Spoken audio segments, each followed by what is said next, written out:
Growing up, were you familiar with Highclere Castle? I was not familiar with Highclere Castle. I'd never been there and really hardly even heard of it. When you first walked through those doors, your first visit there, what was your impression? I loved the landscape and the trees and the parkland and the farm, and I suppose I'm an outdoors type of person, so I thoroughly enjoyed it, and I thoroughly enjoyed my first visit there. I was with a group of friends as well as Geordie, so just had a nice time. When you mentioned the parks, that's one thing people aren't familiar with from watching the show, the massive park property that goes along with the house. Well, around the house there's 1,000 acres of parkland, and part of it was designed by Capelity Brown, but the origins of it go back into medieval deer parks, and the original origins into Neolithic, Iron Age, and then Anglo-Saxon times. So I have those records. Around the 1,000 acres of parkland, we then farm 5,000 or 6,000 acres of farmland, and we have woodland. Yeah. So we have some fantastic old oak trees and beech trees. All the elms have sadly gone, which were very much part of the English landscape until post the Second World War. And that's a wonderful park. You see parts of it in Downton, actually, but some of the parts you see in Downton, for example, the gardens, you think you're in Maggie Smith's gardens at the Dower House. Right. Actually, you're at Highclere. And sometimes you're sitting on a farm when Daisy is talking to her, who was her putative father-in-law, and she's in a field at a farm, and it's not his farm, it's Highclere. So it's kind of a muddle. They mix and match it up for you. They do, and many of the drives and everything else, and where Matthew famously drove his car and died, that's at Highclere. So later on, it's great. I can do a kind of tour of where everybody died. Oh, wait, not too soon, though. We don't want everyone dead yet. I know. I loved the fact that people said, enough deaths, so I was usually relieved. I heard that when people take tours of the home, the one room they all want to see is where Mr. Pamuk died. That was such a great scene in the first series. But it's where he died, but actually it's an amazing room. We call it Stanhope, and it was decorated for the Prince of Wales, Edward VII, when he came to stay at Highclere in 1895. So it's got extraordinary red silk wall coverings, some beautiful French clocks and mirrors, and some rather special furniture. So I think of it in two ways. Is there any times you feel things of yours are being stolen by television? When you talk about that room, here it has a grand history, yet we television viewers think of it as the room Mr. Pamuk died in. I think you have to be positive about the fact that fiction can draw people into real history. So that's what I sought to do with books as well. So whether that would likely or not have happened, Julian Fellowes always said he knows examples, and it was a fun story, so here you are talking about it. But when people go around, I don't mind at all. They're drawn there. The guides tell them both stories of Elizabeth McGovern pretending to drag a body around the gallery. And I imagine, and I wrote about it on my blog about all the corridor creeping, but actually people were alive when they corridor crept in the past. So I kind of like the muddle. Yeah. Take me back, though. When did you start realizing that there was a rich history you could tap into? You've written some wonderful books about the Carnarvon family, and it's interesting how these characters almost mirror, in some ways, things that have happened on Downton Abbey, but with even a richer story behind them, I would say.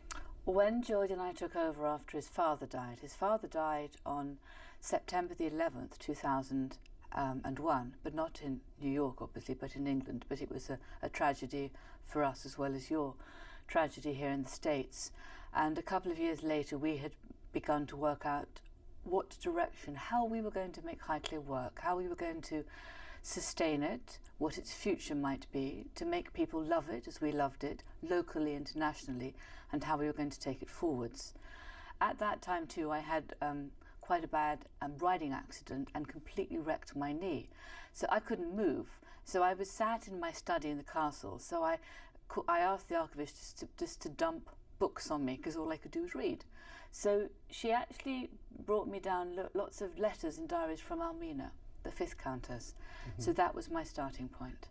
Then Geordie and I thought about what was our unique selling point. For Blenheim, they've got the church or the extraordinary palace, the World Heritage Site. Burghley have horse trials. Different houses and castles in England find different ways of promoting themselves at different times. And we thought Tutankhamun, extraordinary story, which was the first world media global news story in 1922. So we thought, that's our story. Because the fifth Earl? Because the fifth Earl discovered the tomb of Tutankhamun with Howard Carter. So we therefore began to transform our cellars, all the old staff rooms and the wine cellars, into an Egyptian exhibition. So that's what we did, oh golly, 2005, 2006. Yeah. It was a big project. We discovered lots of hidden treasures as we went through it. And then we blanked in all the windows downstairs around the staff thing. So you had the idea of going through the tombs and you followed their discovery. And children today love it. And you go in and hold candles and see what you can find. So that was it. I thought our golden nugget, our pot of gold, was our history, was our stories, was the anecdotes. And you had to make it fun. And then who would have imagined so much more was coming your way? We were so lucky. But then when I took over with Geordie, the castle had not been lived in. It was fine, and my parents-in-law had restored the downstairs rooms. And I didn't want to preserve a stately museum. I'm not quite that good a person. I wanted to preserve a stately home where we could have fun. So I ended up doing up bathrooms and bedrooms. And you just start, I'm afraid, with boring things like loos and hot water, which are very essential. Right. And we've ended up staying there, asking friends, asking Julian and Emma Fellows, the creator and writer of Downton Abbey, and other film producers and chairmen of companies and ambassadors and friends from London. So I still have weekends like that scattered throughout the year, and it brings the house alive and gives it a heart and a warmth. Well, it's interesting because I read somewhere where you said you didn't just marry the Lord, you married a house. Yes. And that it is a major part of your life becomes care and taking care of and preserving to pass on this stately home. Is that daunting? I guess that's the best word for it. It was daunting and it was a challenge, but I've never not tried to tackle a challenge, and you just do it. Every journey starts with a small step, so that's where we started, bit by bit. The first bedroom, the first bathroom, and luckily you didn't really know the extent, so my husband always says, what is the budget for this bedroom, darling? And I say, well, it starts here, but I don't know when it ends. Just because when you uncover and when you take back the walls, I want to do everything properly. So I want to make sure the electricity is good, the walls are good, the ceiling's good. So I'm not quite sure what I'll find. And I'm careful and try to be prudent. I'm a prudent accountant. And I'm buying things which I think are within our budget.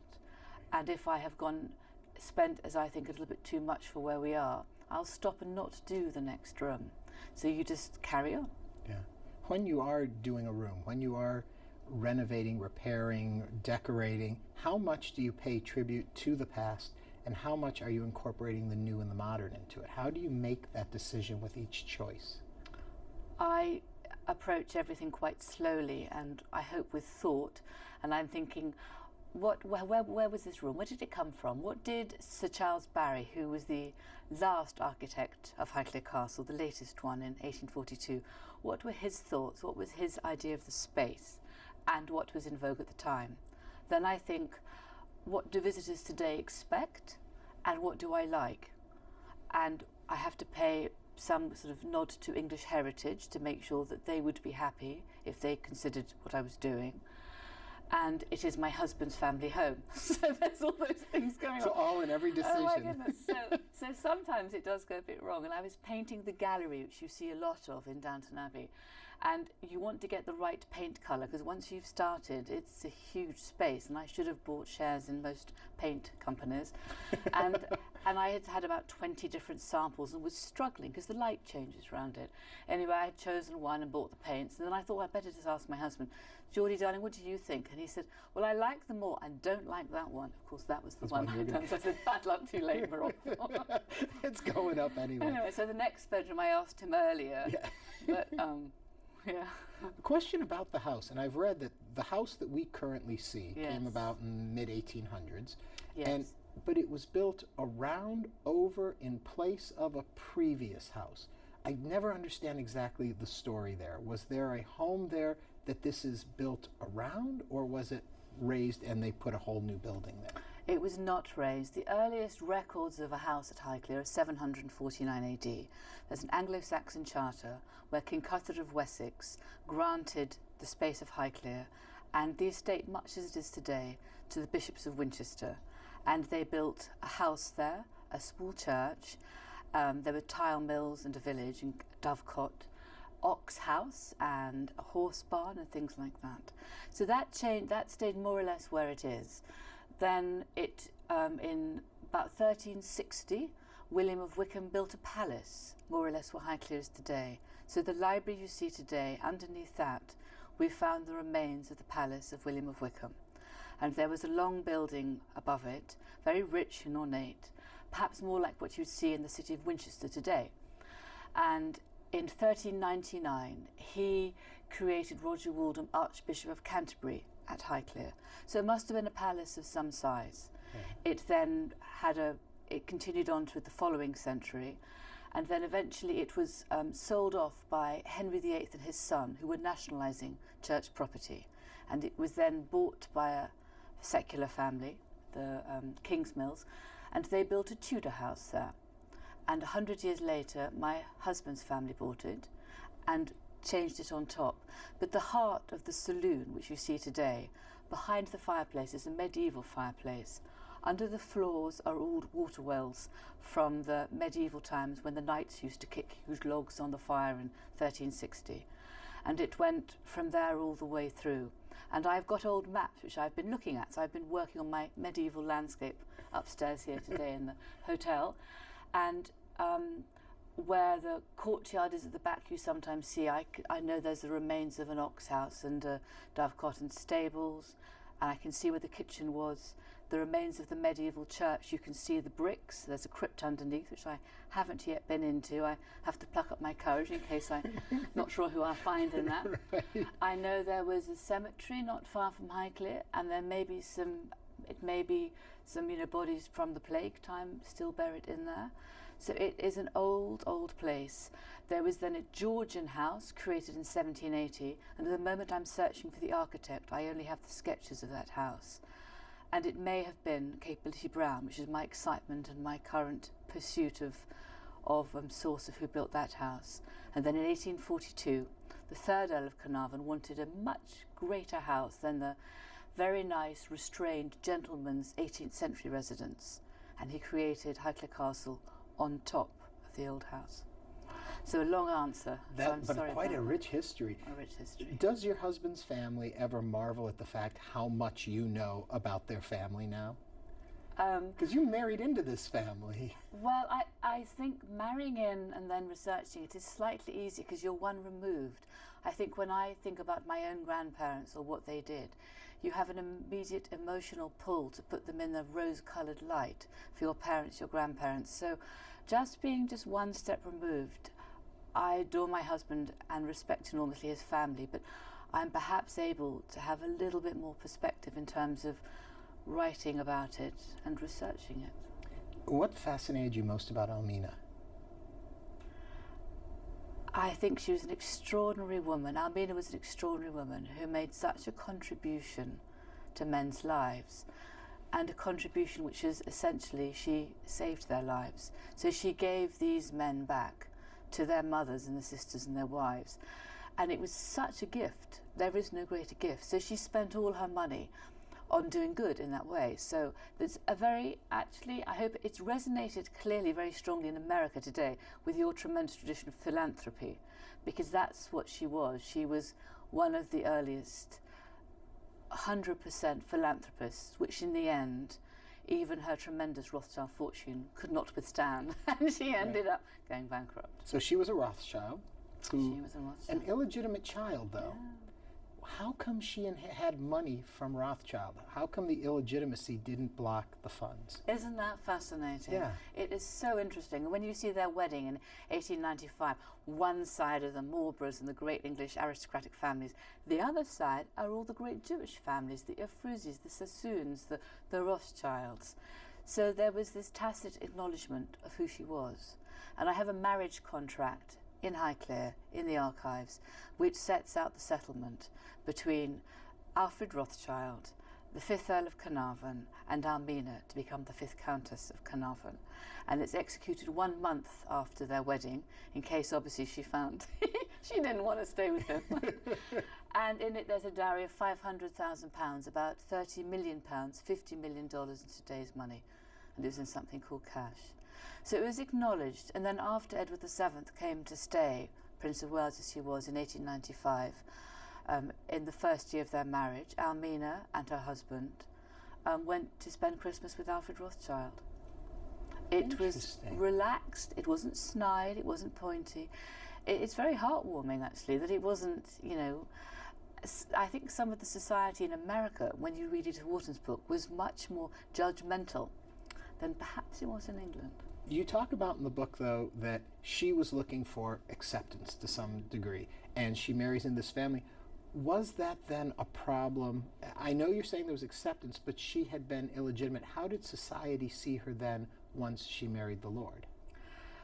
Once she'd married Lord Carnarvon, which was in June 1895, one of the first events that was specifically arranged by her father was for the Prince of Wales and so then that to come and stay in December. So I'm actually at the moment writing a book about entertaining and food, and I'm using these events to show you the menu, how they cooked and what happened during that weekend, because that was the beginning of her life as part of the Carnarvon family. Eventually, her husband passes. In a fascinating story, not just passes, it's the curse of King Tut. It's great. I have treasure, tragedy, and curses. Yes. And what had happened, he had gotten bitten by a mosquito, got malaria, it got infected, it wore him down, he got pneumonia and passes away. Correct? Correct. Is that the story right? And at the same moment he is dying, his dog howls and dies too? At Highclere. So, yes. What do you attribute that to? Are you believing in the curse? I'm very respectful of it. But there's a very interesting point when we've got a replica mask of Tutankhamun's mask at Highclere in our part of our Egyptian exhibition. And it has been carefully researched by academics and archaeologists. And there's only one point this extraordinary mask is thinner than anywhere else. And it's just on the left cheek. And that's exactly where the mosquito bit Lord Carnarvon. And again, in some ways, Tutankhamun's death remains a slight mystery. He clearly wasn't murdered, he died of some accident. It seems like he had malaria. So again, he may have had septicemia, he may have fallen off his chariot. But one thing he did have was malaria. So those two men, thousands of years apart, are still linked by this little mosquito. Fascinating. So with that bit of knowledge, you're just careful. Now I move on. Now that the Lord is gone, Lady Almina has to leave the house. She chooses to. Could she have stayed? Almina could have stayed and moved to a dower house nearby or something. She didn't come number 2 in her world. She came number 1, and she decided to move on, and she had the money. She had her father's fortune, and she thoroughly enjoyed buying houses, doing them up, moving on, getting bored, and then she started a hospital in memory of her father in London, and that was her vocation and her life. And everyone who was anyone went to Lady Carnarvon's hospital in Portland Street. Then Catherine comes along, and you've got another wonderful story. Because Amazing. Almina's son marries now Lady Catherine. So Almina's son, Porchy, marries Catherine, an American.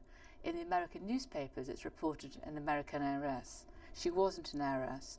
She was a very beautiful, gentle American girl. And when I looked at her story, I thought, where's the story here?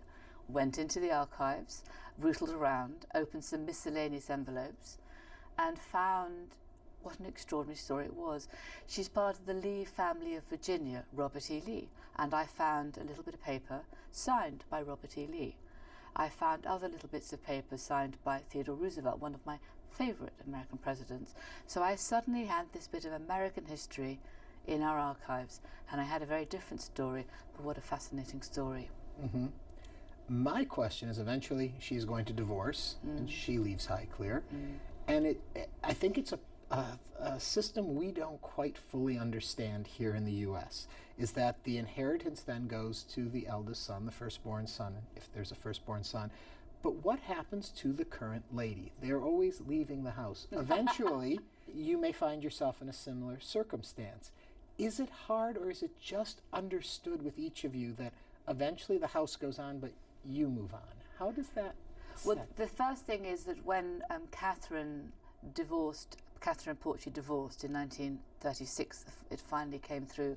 She left in 1934. That possibly wasn't her choice. She was hoping her husband would, I mean, in a woman's would say, grow up or stop having affairs. But it wasn't to be, and it was a very poignant moment when she left, and that is something to share with viewers, because that was she left Highclere and there's one foolscap piece of paper and there's perhaps 10 items, and for her marriage and her life there, that's all she took. The painting of herself, a chest of drawers, a few other things, that's all she took. It was, I just immediately burst into tears for all she'd done, for that good woman. That's all she had. So it was for her a very low point in her life, and it was fascinating trying to cope with writing about that and the dignity and grace with which she coped with it. And it was something which happened frequently in the 30s. So there's that. And then her life moves on, and for the girl who stood in 1922 at one of the weddings of the year, it's perhaps not the life she would have envisaged for herself as you dream and hope as a young girl. Portia lived at Highclere until he died, but never married again. So he had one son and one daughter, and his son then took over. In the past, most of the countesses ended up dying, often in childbirth. So we didn't have to leave. It was feet first. It corrected itself. And then in today's world, by the time Geordie and I have done our part, I have very happy to live in another house and carry on writing and riding and with my dogs. And at 70, 75 years old, I'm not sure I want to be working quite as hard as I am now. And it's very interesting to see what another generation brings to bear on it. So I don't really see that there is a problem, and I'm quite happy not to be getting up at 7 to let a film crew in. Talking about that, how does it disrupt your lives having the biggest drama in the world shooting in your living room, basically? It's quite odd, isn't it? Yes. Well, they arrive in February. In early February, the Downton crew turn up for their first days of filming. And they're with us on and off until mid-July. So it's a bit like the start of a school term. I know they're there at the moment. They then leave because we open to the public for Easter. The public at Easter, we finish on the 12th or 13th of April, I forget. The Downton lorries are stacked up at the local petrol station. They come in as the visitors leave. The idea is not to cross, to dry on the verges, basically, and kind of keep to the main tracks. They then are with us for a bit. I think we have a charity event. They go away, they come back, we do some tours, we do May opening, we have a game fair, and so on. It's in and out, in and out. It's a very busy diary. Yeah. And they want to go here or go there. In a sense, I appreciate that they make our home look incredibly beautiful, which is fantastic, and I want our home standing at the end of the day. Otherwise, I have to report to my husband, who wouldn't be happy. When you watch the show, I know you have trouble getting television reception in Highclere. We do. Which I think is very funny. We have one television in the castle. On that television, do you watch Downton Abbey? We do, actually, but I have a panic every so often because I can't find the things that turn it on and off. Is it strange to see your home Very odd. in this way? Very odd, actually. And then you settle into it. I really quite like watching Downton on a plane because I'm not in the house. And I enjoy Julian's lines better because I'm not thinking, you're not having that strange disassociation. Yeah. How much do you know of what's going to happen? How much have you seen? Well, I know heard? quite a bit because they give us what's happening each day. But I try not to concentrate on it because I don't want to say the wrong thing to anybody. So, bizarrely, whereas I'm sure everybody would love to hang around watching it, I don't. I think that's their area of expertise. That's their drama. We agree what rooms they're shooting in. We agree where they're leaving all their equipment. And when the tea urns are out the front, it's fantastic because I can nip and have teas without making it myself. So I sort of think of it like that, really. Yeah. Because Germany, I think, have seen 2 or 3 series. You're usually 3 or 4 months behind.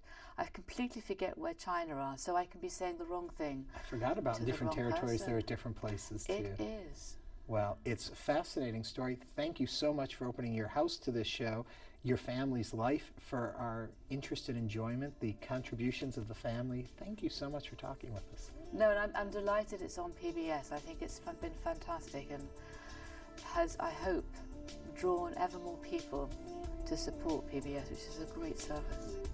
Thank you very much. Thank you. Lady Carnarvon. Thank you very much.